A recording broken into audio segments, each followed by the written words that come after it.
You are so beautiful. Thank you. நான் understand பண்ணிட்டேன். Vijay thank you.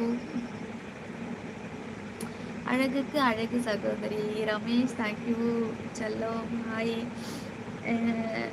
நிஜமாக சொல்லப்போனால் எனக்கு 95% பாசிட்டிவான கமெண்ட்ஸ் தான் வரும். ஃபேஸ்புக்லேயும் சரி இதுலேயும் சரி நிறைய பேர் சப்போர்ட் பண்ணுறீங்க, நிறைய பேர் எதிர்த்து கேள்விலாம் கேட்குறீங்க. அந்த 5% பேட் கமெண்ட் வருது தான். அது எல்லாமே சில தற்குறிங்க, நம்ம வளரக்கூடாதுன்னு நினைக்கிறவங்க. ஸோ நம்மளை அதிகம் வளரவே விடக்கூடாது, வாழவே கூடாதுன்னு நினைக்கிறவங்க தான் அந்த மாதிரி பண்ணுவாங்க, ஃபேக் ஐடி வச்சுக்கிட்டு. எனக்கு நல்லாவே தெரியும். ஏன் அப்படின்னா, நம்ம டீசெண்டாக தான் வீடியோ போடுறோம். அவங்களுக்கு வந்து நமக்கு பேட் கமெண்ட் கொடுக்கணுன்ற அவசியமே கிடையாது. ஆனால் ஏன் கொடுக்குறாங்க?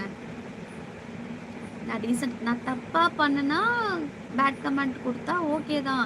இப்படிலாம் பண்ணுறியே, உனக்கு ஏன் அந்த பொழப்பு, இதெல்லாம் இதை காமிக்கிற அதை காமிக்கிற அப்படின்னு சொன்னால் ஓகே தான். அந்த கமெண்ட்டை நான் ஏற்றுப்பேன். நம்ம தப்பாக பண்ணுறோம், அவங்க கொடுக்குறாங்க அப்படின்ட்டு. ஆனால் ஒரு சாரீ கூட விலகாத அளவுக்கு தான் நான் வீடியோ பண்ணுவேன்.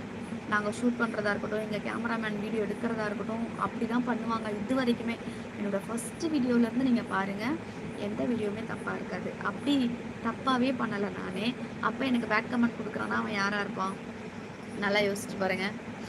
ஒன்று சில தற்குறிக்கு பிறந்த தற்குறியாக இருக்கும், அப்படி இல்லைன்னா நம்மளை